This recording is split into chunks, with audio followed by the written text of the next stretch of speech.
Hello প্রিয় বন্ধুরা, কেমন আছো তোমরা? আশা করি সকলেই অনেক ভালো আছো। বন্ধুরা, আমার ভাসুর মানে আমার স্বামীর বড় ভাই আমার স্বামীকে কৌশলে বিদেশ পাঠিয়ে দেয়।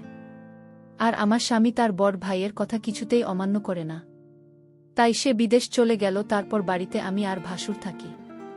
একদিন রাতে ভাসুর বলল, আমার পায়ে খুব ব্যথা করছে, আমায় একটু মেসেজ করে দেবে। ভাসুরের এটা ছিল মিথ্যা অভিনয়। আমি ভাসুরাস চিৎকার শুনে আমি তার পায়ে মেসেজ করতে গেলাম। তারপর ভাসুর দরজা লক করে দিল।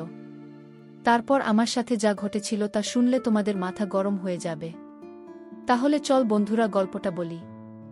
আমি ঢাকায় স্বামী শাশুড়ি ভাসুরের সাথে থাকি। আমার স্বামী আর ভাসুর ব্যবসা করে শাশুড়ি প্রায় অস্ট্রেলিয়ায় থাকতে যান। ওনার ছোট মেয়ের কাছে এখন মূল সমস্যাটা বলি। আমার স্বামী আমাকে নিজে পছন্দ করে বিয়ে করতে চেয়েছিল, কিন্তু আমাদের পরিবারের সাথে তাদের আর্থিক অবস্থা মেলে না। আমরা মধ্যবিত্ত, তারা ধনে বলে কেউ রাজি ছিল না। তখন আমার ভাসুর সবাইকে রাজি করান। তবে আমার প্রতি আমার ভাসুরের অনুরোধ ছিল যেন উনার বাচ্চাকে আমি যেন দেখাশোনা করি। ভাসুরের একজন মালয়েশিয়ান বউ ছিল। সে 1 বছরের বাচ্চাকে রেখে ডিভোর্স করে চলে যায়। বাচ্চাকে তাকে আমি দেখাশোনা করি। বাচ্চাটার বয়স 2 বছর এখন। যাই হোক বন্ধুরা, এখন মূল ঘটনায় আসি। একদিন দুপুরে বাসায় আমি আমার ভাসুরের ছেলেকে কোলে নিয়েছিলাম এবং একটু পর বাচ্চাকে বিছানায় শুইয়ে আমি বাথরুমে গোসল করতে যাই। বাচ্চাকে যেহেতু রুমে একা রাখি, তাই ওকে দেখে রাখার জন্য বাথরুমের দরজা খোলা রাখি। ভাসুর তখন বাইরে আর শাশুড়ি অস্ট্রেলিয়ায় বরের কাছে বাসার চাবি থাকে। কিছুক্ষণ পর দরজায় শব্দ পাই, হয়তো আমার ভাসুর এসেছে, কারণ চাবিটা ওর কাছেই ছিল। কিন্তু ভাসুরকে দেখি হঠাৎ আমার রুম এ ঢুকে পড়তে। বাচ্চাদের কিছুটা কাজ ছিল, তাই মনে হয় বাচ্চার শব্দে এসেছে। এসে আমি বাথরুমে ঢুকে পড়ে আমি অবাক হয়ে গেলাম। কেউ না বলে হঠাৎ এভাবে বাথরুমে ঢুকে পড়ে। আমি তাকে কিছুই বলতে পারিনি। বলছিল, সরি, আমি জানি না তুমি বাথরুমে ছিলে। এই দিনের ঘটনার পর থেকেই ভাসুরের চোখে আমি একটা অন্যরকম দৃষ্টি দেখি।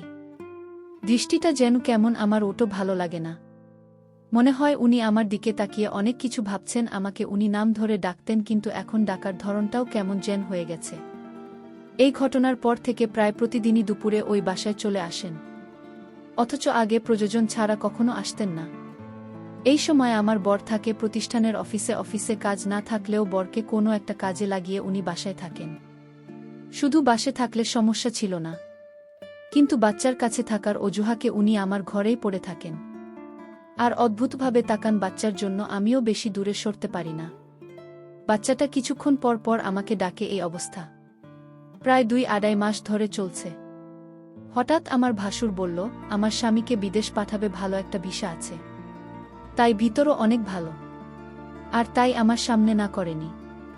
উনি মনে হয় আমার কাছে কিছু একটা চাচ্ছেন। না হলে আমার স্বামীকে বিদেশ পাঠাল কেন? বেকার চাওয়াটা যে কি সেটা আমি বুঝতে পারছি না।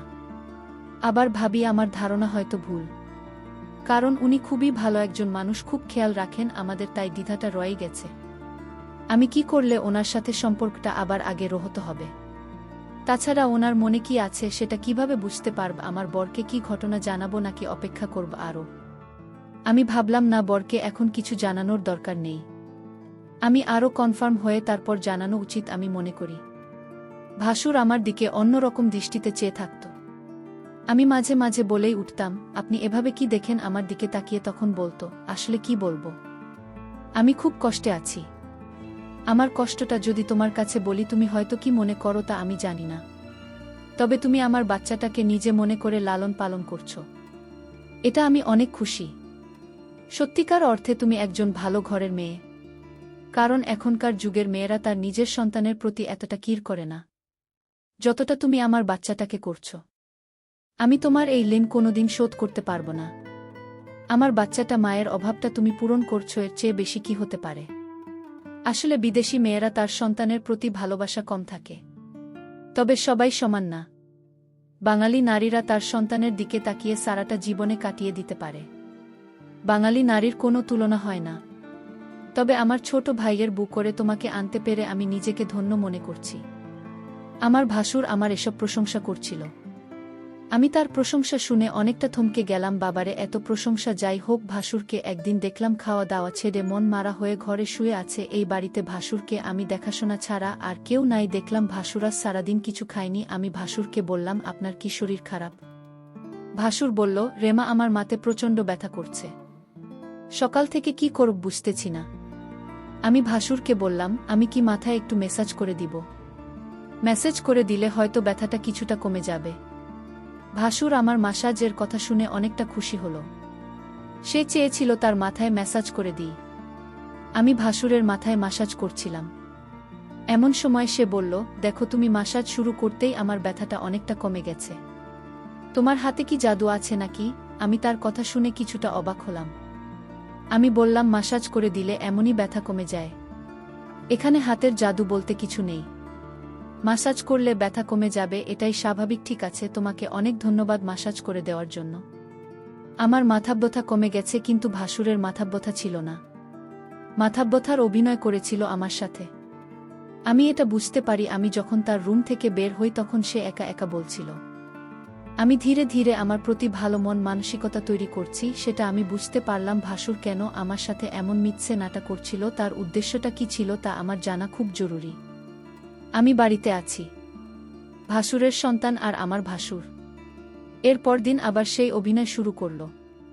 সে আস্তে করে চিৎকার করছে আর বলতে লাগল, আমার মাথাটা ব্যথা করছে, এখন কি করব? আমি তখন ভাসুরকে বললাম, ডাক্তারের কাছে যান, তাহলে সব ঠিক হয়ে যাবে। রোগ নিয়ে ঘরে বসে থাকলে কি আর চলবে, বা রোগ ভালো হবে? ভাসুর আমার কথাটা শুনে দেখলাম তার মুখটা অন্ধকার হয়ে গেল। আসলে কি তার মাথাব্যথা করছে নাকি সব অভিনয়? আমি তার হাবভাব কিছুই বুঝতেছি না।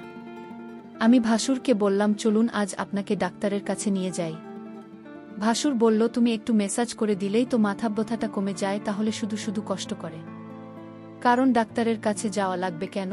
আমি ভাসুরের কথাটা শুনে কিছুটা অবাক হলাম। সে চাই আমি তার মাথায় ম্যাসাজ করে দেই। আসলে সে কি যায় সেটা আমার জানতে হবে। ভাসুরের এখন অভিনয় আমার কাছে ভালো মনে হচ্ছে না। এর মধ্যে আমার বর আমার কাছে ফোন করল। আমাকে জিজ্ঞেস করল, কেমন আছো প্রেমা? আমি বলেছিলাম, তুমি খুব শীঘ্রই বাড়িতে আসলে অনেক ভালো হতো, এতদিন বিদেশ থাকার দরকার নেই। তুমি যত দ্রুত সম্ভব চলে আসো। আমার স্ত্রীর এমন কথা শুনে আমি কিছুটা থমকে যাই। আমার স্ত্রী তো কোনোদিন এমন কথা বলেনি। আজ এমনভাবে বলছে আমি যেন আজই দেশে চলে আসি। আমি প্রেমাকে জিজ্ঞেস করলাম, তোমার কোনো অসুবিধা হচ্ছে? প্রেমা বলল, না, তেমন কোনো সমস্যা হচ্ছে না। বর ভাইজান তোমার খোঁজখবর রাখে তো? আমি বললাম, ভালোই খোঁজখবর রাখে। ঠিক আছে, এখন রাখি, পরে কথা হবে। ভাসুর আড়ালে থেকে আমার সমস্ত কথাগুলো শুনছিল। কথা শেষ হতেই ভাসুর চলে গেল তার রুম। এ রাত হলো, ভাসুর আমায় ডাকছে, বলছে, সালমা, আজ আমার পায়ে অনেক ব্যথা করছে। বুঝলাম না আমার কি হয়েছে, দিন দিন রোগ বেড়ে চলেছে। তুমি কিছু মনে না করলে আমার পায়ে একটু ম্যাসাজ করে দাও। সে ব্যথায় চিৎকার করছে আর বলছে আমার পায়ে অনেক ব্যথা করছে। আমি ভাসুরের চিৎকার শুনে তার পায়ে ম্যাসাজ করতে শুরু করলাম। ভাসুর তখন ঘুমিয়ে পড়ল। ভাসুর ঘুমিয়ে রইল আর আমি তার পায়ে মালিশ করে দিচ্ছিলাম। কিন্তু এদিকে বাচ্চাটা কাঁদছিল। আমি ভাসুরকে বললাম, আপনি ঘুমিয়ে পড়েছেন, বাচ্চাটা কাঞ্চন চলে যায়। তখন ভাসুর বলল, ঠিক আছে। বাচ্চাটাকে ঘুম পাড়িয়ে আবার এসো। ভাসুর আমার সাথে এমন করছে, মনে হচ্ছে আমি এ বাড়ির চাকরানী, সারাক্ষণ তার সেবা যত্ন আমার করতে হয়।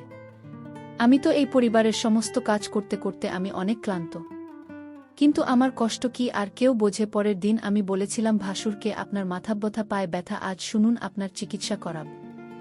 আজ আমি আপনাকে ডাক্তারের কাছে নিয়ে যাব, কারণ ডিনা যেতে চাইলে আপনাকে জোর করে নিয়ে যাব। হাসুর মনে হচ্ছে গলা শুকিয়ে খানা পড়বে না, তখন হয়তো আমার চোখে সে দোষী হয়ে যাবে। এটা ভেবেই ভাসুর ডাক্তারের কাছে যেতে চাইত না। আমি সেটা ভালো করে বুঝতে পারতাম। আর তাই ভাসুরকে আজ আমি বললাম, আপনি যদি আজ ডাক্তারের কাছে না যান তাহলে আপনি এই বাড়িতে একা একা থাকতে হবে। আমি চলে যাব এ বাড়ি থেকে, আমার স্বামী ফিরে আসলে আবার এ বাড়িতে ফিরব। তার আগে না। ভাসুর আমার কথা শুনে থমকে গেল। তাহলে প্রেমা আমার মনের কথা কি বুঝে গেল নাকি? আমি বললাম, ঠিক আছে প্রেমা, চলো, আজ আমি ডাক্তারের কাছে যাব, তুমি যখন চাইছো। আমি কি আর না করতে পারি? যাই হোক, ডাক্তারের কাছে গেলাম। ডাক্তার তার সমস্ত শরীর পরীক্ষা করল। পরীক্ষার রিপোর্টের জন্য অপেক্ষা করতে লাগলাম। ভাসুরাজ অবশ্যই আমার কাছে ধরা পড়বে। ভাসুরের মুখখান দেখলাম শুকিয়ে গেছে। প্রায় 4 ঘন্টা পর রিপোর্ট আসল। ডাক্তার রিপোর্ট দেখে বলল, আপনার কোনো সমস্যা নেই, আপনি তো ভালো আছেন, আপনার সমস্ত রিপোর্ট ভালো। ডাক্তারের কথা শুনে ভাসুর অনেকটা লজ্জিত হল। আমি ভাসুরকে নিয়ে বাড়িতে ফিরলাম। আমি ভাসুরকে জিজ্ঞেস করলাম, আপনার কোনো রোগ নেই, আপনি রোগের ভান করে কেন আমাকে কষ্ট দিলেন, আপনার উদ্দেশ্যটা কি বলবেন? ভাসুর করল, আরে অনেক সময় রিপোর্টের সমস্যা ধরা পড়ে না, কিন্তু সালামা বিশ্বাস করো আমার সত্যি পায়ে এবং মাথা ব্যথা করছিল। পরের দিন রাতে ভাসুর আবার চিৎকার শুরু করল, বলতে লাগল, ব্যথায় মরে গেলাম রে বাবা, আমার খুব পায়ে ব্যথা করছে। শুনছ প্রেমা, তুমি আমার পা একটু মেসেজ করে দাও। আমি তার চিৎকার শুনে কি আর করব, মেসেজ করতে গেলাম, তার পায়ে মেসেজ করে দিলাম। ভাসুর তখন ঘুমের ভান করে শুয়েছিল। প্রেমা তার পায়ে মেসেজ করে দিচ্ছিল। ভাসুর বলল, ঠিক আছে, আমার ব্যথা একদম নিরাময় হয়ে গেছে, এখন তুমি যাও, ঘরে গিয়ে ঘুমিয়ে পড়ো। কিন্তু প্রেমা দেখিয়ে আমার কথা কিছুই শুনেছে না। সে আমার পায়ে ধরে ঘুমিয়ে গেছে। মনে হচ্ছে সে অনেক ক্লান্ত হয়ে গেছে। আমি বিছানা থেকে উঠে বললাম, তুমি এখানে কিভাবে এলে, আর আমার রুম এ কেন, এখানে তুমি কি করছো? ভাসুরের এসব কথা শুনে আমার মনে হলো, বাহ, আপনি তো ভালোই বলছেন। ভাসুর বলল, যাও তোমার রুম এ গিয়ে ঘুমাও। ভাসুরের আজ কি বিশ্বাসটা আমি কিছুই বুঝতে পারছিলাম না। রাত শেষে সকাল যখন এলো, একজন লোক ডাকতে লাগল, প্রেমা ম্যাডাম বাড়িতে আছেন? আমি বললাম, আমি প্রেমা, বলুন কি বলবেন। লোকটি আমার হাতে একটি কাগজ দিয়ে বলল, এটা আপনার স্বামী বাহির থেকে পাঠিয়েছে। আমি খামটা খুলে যা দেখলাম তা দেখে আমার মনে হচ্ছিল আকাশের পুজে আমার মাথায় ভেঙে পড়ল। এটা ছিল ডিভোর্স লেটার। আমার স্বামী আমাকে বিদেশ থেকে ডিভোর্স দিয়ে দিয়েছে। আমার তো কোনো অপরাধ ছিল না, তাহলে কেন সে আমাকে ডিভোর্স দিল? আমি তো কিছুই বুঝতেছি না। আমি অনেকটা ভেঙে পড়তে লাগলাম। আমার মাথায় কোনো কাজ করছিল না। আমি এটা মেনে নিতে পারছি না। কোনো কারণ ছাড়াই আমাকে ডিভোর্স দিল আমার স্বামী, এটা আমি কিভাবে মেনে নেব? কিন্তু হঠাৎ আমার রিমোটে আমার স্বামী একটা ভিডিও সেন্ড করে পাঠাল। ভিডিওটা দেখে আমার মাথা ঘুরে গেল। ভিডিওটা তো আমি যখন ভাসুরের পায়ে ব্যথা ছিল তখন মেসেজ করছিলাম সেই ভিডিও। আমি ভিডিওটা দেখে চমকে গেলাম। আমি ভাসুরের উপকার করলাম, আর ভাসুর কিনা আমার স্বামীকে ভুল ধারণা দিল, কেন সেইটা করল? আমি ভাসুরের রুম এ গিয়ে ভাসুরকে বললাম, আপনি কি মানুষ না অন্য কিছু? আপনি কিসের জন্য আমার সংসারটা ভেঙে দিলেন একটা মিথ্যা নাটক করে? আমার মন তো সহজ সরল ছিল, আমি কিছুটা বুঝতে পারছিলাম, কিন্তু আমি তো আপনাকে বলিনি, কারণ আমি আপনাকে সম্মান করি তাই। আর আপনি সম্মানের এই প্রতিদান দিলেন। ভাসুর তখন দরজা লক করে দিল। আমি বললাম, দরজা লক করলেন কেন? সে বলল, একটু পরে সবই বুঝতে পারবে। ভাসুর তখন আমার পায়ে এসে পড়ল আর বলল, তুমি আমায় ক্ষমা করে দাও, আমি যা করেছি আমার সন্তানের জন্য করেছি। আমি চেয়েছি তুমি আমার সন্তানের জননী হও। আমার সন্তান যেভাবে লালন পালন করছো এতে আমি অনেক খুশি। আমি চাই তুমি আমার হয়ে সারা জীবন থাকো, আর তাই তো আমি এটা করেছি। নিজের সন্তানের জন্য সকল বাবা মা সবকিছু করতে পারে। আমাকে তুমি ক্ষমা করে দিও। তারপর আমার কিছু করার ছিল না। আমি ভাসুরের সন্তানের দিকে তাকিয়ে তার কথা মেনে নিলাম, কিন্তু ওইদিকে আমার স্বামী একটা বিদেশি মেয়েকে বিয়ে করে বাড়িতে নিয়ে আসলো। তো বন্ধুরা, আজকে গল্পটি কেমন লাগল তা অবশ্যই কমেন্ট করে জানাবেন। আর যারা গল্পটি শুনে এখনও চ্যানেলটি সাবস্ক্রাইব করেননি তারা অবশ্যই ভিডিওতে একটি লাইক দিয়ে পাশাপাশি চ্যানেলটি সাবস্ক্রাইব করে রাখবেন। তো দেখা হচ্ছে পরের ভিডিওতে।